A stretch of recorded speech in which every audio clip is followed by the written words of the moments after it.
Let's talk about YouTube Kids, more specifically content directed towards kids on YouTube. Chances are you probably come across some of these videos, whether it be through commentators or your retarded 4-year-old sibling with an iPad. If you know anything about kids content on YouTube, you will know that it is objectively shit.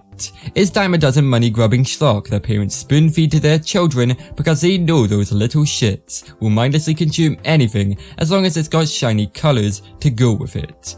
The content varies from embarrassingly cheesy to mind-numbingly annoying A giant Barbie egg to borderline body horror, but perhaps my favourite genre of kids content is horror. What's up guys, back with another banger video. We went back onto the dark web and we actually discovered there's a gay potion, guys. Some potion that if you drink will turn anybody gay for exactly 1 hour, guys. When it comes to shit content on YouTube, these types of videos not only take the cake, they eat it all in one sitting. The fact that there are people out there who unironically consume this content and think it's scary is a novelty to me. Any actual genuine emotion of horror or even investment that these videos may have are completely overshadowed by terrible acting. I don't believe Red. I think Red is the imposter. Give me a break. Oh my god, Red's the imposter. Abysmal premise and comical FX. What are you doing, Hulk? Now, despite me saying all this, I don't think that these types of videos have absolutely no worth. While it may be shit content, it is amazing entertainment. There's so much insanity occurring in the runtime of these videos that you just have to laugh hysterically at it to even begin to process it. And there is perhaps no other channel that exemplifies this feeling of comical dread quite like Arcade Craniacs. Oh no! His booty smells like poo-poo! Among Us account will get deleted forever. Did you fart? No! I know, I'm telling her, dude, she doesn't want to get back with me. Please don't hurt her. Listen, please, listen. I'm going. I can't do it, dude. I can't. A channel that boasts over 1.4 million subscribers as of me recording this. This, of course, including me. This channel has recently been building steam after making some infamous videos related to the game Among Us. I don't blame the public for being so intimate with its content as of late. It is truly a sight to behold. Imposter? I want to break up. No, shh. It says you are sus. You guys, it literally says you are sus and there's a phone number on here. What's wrong with you? La la la la la la la. What the?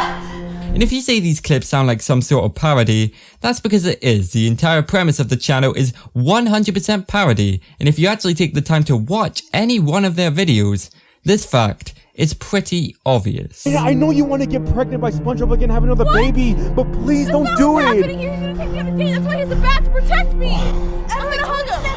What you might not know is that Pieman and Sin have been doing this for quite a long time. In fact, they've been active on the site for over 3 years. Today, we'll be going over how we got here and explaining how these people are actually some of the biggest marketing geniuses you will ever see. Oh my god! Who the hell is that?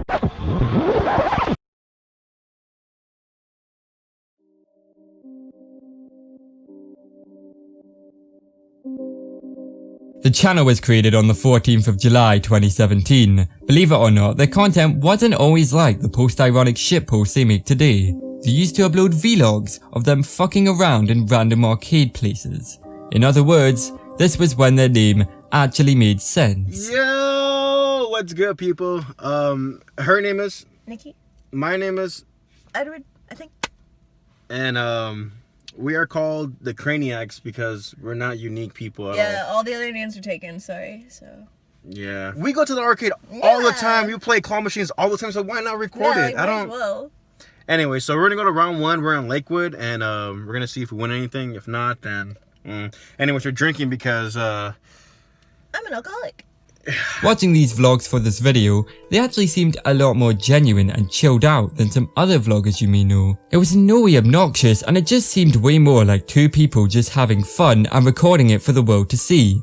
Although they have the typical flaws of your average vlog, they can drag on for too long, and they can be a bit boring, They have a certain charm to them that some vlogs just don't have because of their materialistic nature. And that's something I can genuinely respect. It's not often you see charming content on this platform anymore as YouTube has grown in popularity and became more corporate. Fuck James Corden.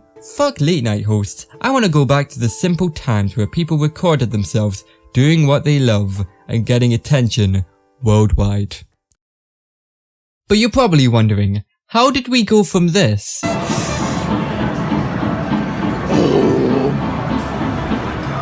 to this?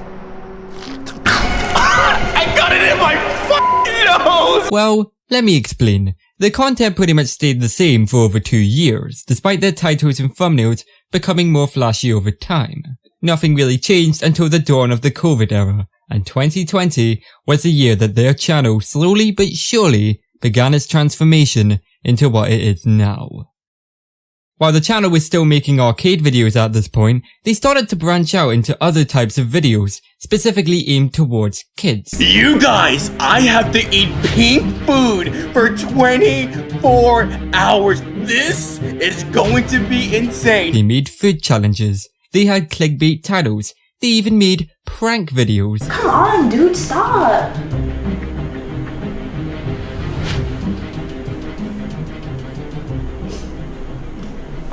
All of the content that you would expect to see on your typical channel aimed at kids was there. But of course, what would end up being the most important out of all of these ventures was their quote-unquote scary content.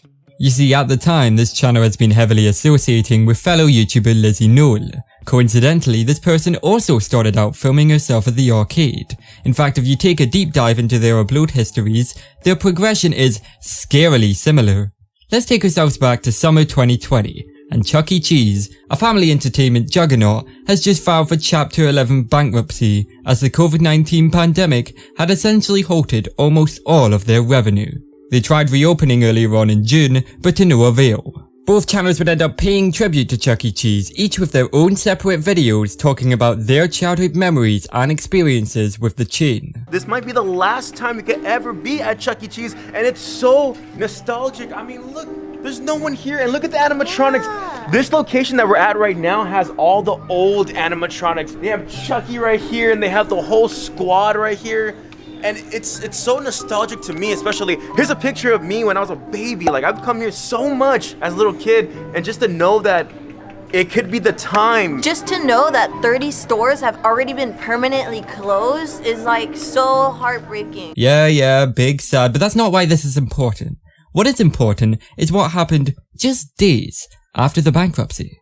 During the period of late June to early July, word spread of articles stating that 5 kids had gone missing at a Chuck E. Cheese location, alongside articles of other strange happenings in the workplace. Upon hearing this, the internet immediately started drawing parallels towards the infamous game series Five Nights at Freddy's, which I cannot blame them for doing. These events do seem very familiar to what happened before the events of the first game. And if you're pondering on how these events can be so meticulously similar, it's because the entire thing was completely faked. It was fabricated for a funny haha, and no one should ever take these articles seriously, but since when did truth become a value of a kids channel on YouTube? 5 kids went missing at Chuck E. Cheese this week. Let's talk about that. It was ultimately the Craniacs that got a hold of the situation first, releasing their first video on the subject on July the 3rd, 2020.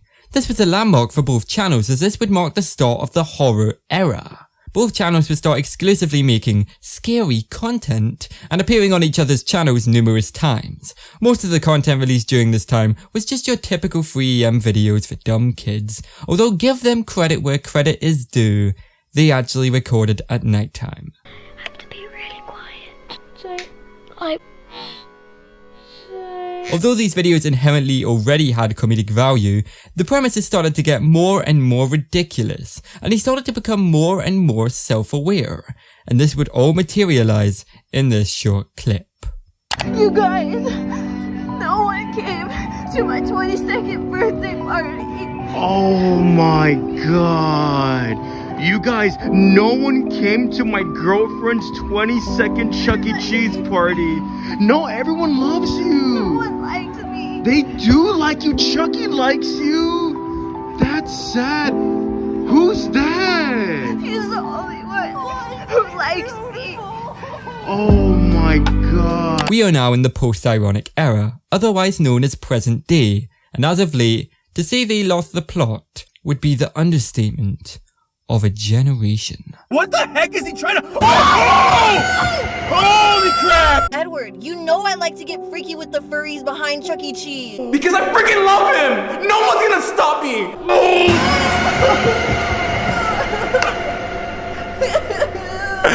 I play Wii Sports? I play something that starts with a Wii. No! Don't ask me why I tasted my own diarrhea one time, but it tastes like diarrhea. Stop yelling at me! I literally took a shit on myself. Now you may notice that these clips are obviously exaggerated. In fact, it is almost impossible to pause on any one frame of an arcade Craniacs video without some sort of mutated expression on their faces. I believe this is no mistake, and you'll understand why, as I tell you how these people are, intentionally or not, marketing geniuses. Because of the content that they make, there will inherently be that appeal towards children, until that connection is already established. As we all know, kids are at home the most, and are the most likely to be fucking around on their tablets, with the pandemic only amplifying these numbers. And that combined with the fact that your video is almost guaranteed monetization, is already a proven recipe for monetary success on YouTube. But if that's where the story ended, I could literally be describing any other kids channel right now, and the story would stay unaltered. The genius of Arcade Craniacs is not about them using a formula, it's about what they decide to fuse into that formula. People will talk shit about the channel, and then they come to the channel and start talking more shit like, oh, your videos are cringe, stop making these videos, you make horrible content. And I'm like, bro, we fucking know our videos are cringe. We know, like, it's for kids. The comical exaggeration and just the sheer chaos that commences within each video is nothing short of a perfect amalgamation of content to grab the attention of our generation.